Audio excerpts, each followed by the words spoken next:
Okay, I'm out here with Noble.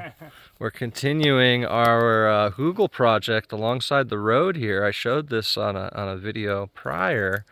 We've been cutting down all this wood alongside the road, clearing out the little juniper grove on the right side there, where we put in some campsites, put in 4 nice little campsites, and we're preparing to put in these hugels on the side of the road. And in fact, we just started one. Noble, tell us what we're doing, where we're at. What the hell is a Hugelkulture? Hugelkulture is an old German dry farming technique and soil building technique, hundreds of years old.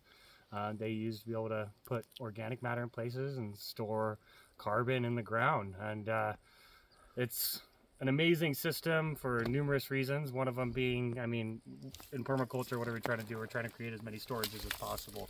Water storage in this day and age being the biggest one. We're really fighting, especially here in Lake County, to be able to have enough to get through the year and really be able to grow the diversity of lush crops that we need to be able to create this these syntropic systems. So on top of the water storage. What's that? Yeah. Chicken's loose. Chicken on the loose. Yeah, chicken alert.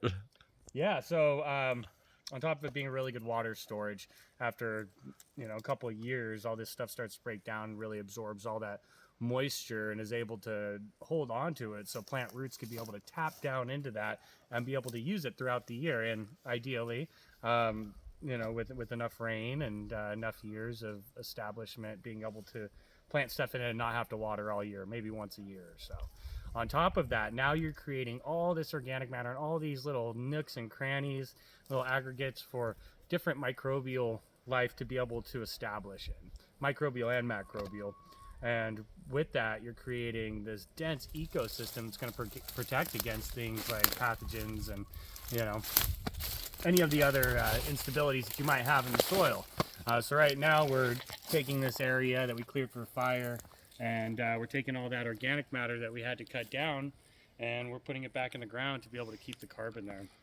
And on the outside, we're going to be putting some jute erosion netting and planting seed across there and mulching it to be able to create a solid retaining wall, and starting a polycrop system.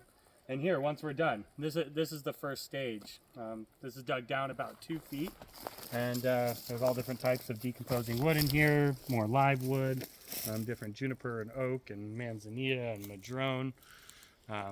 Pretty much you're going to be working with whatever you have in your indigenous environment, ideally. And it's a real great thing to be able to do when you're doing brush cleaning and taking up fuel legs for fire maintenance for your property.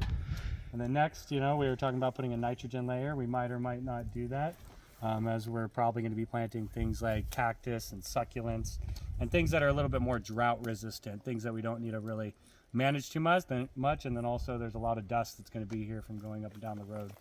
So yeah, this is where we're at right now. And then next we're going to be pushing this pile back and getting the next layer started. Yeah, thanks, Noble. Yeah, this was a big part of our, defensible space creation plan. This is our main ingress and egress from Tamara's house here, so trying to make sure we can get up and down the driveway, making sure fire trucks can get up and down the driveway. We want these trees pulled back. We're probably going to thin a few more of those junipers over there on that side.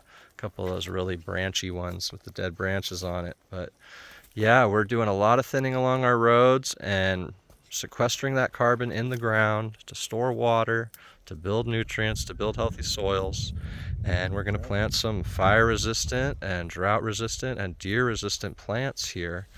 And we'll stack as many functions as we can. But like Noble said, this gets a little dusty, so we're not going to do too many food crops here.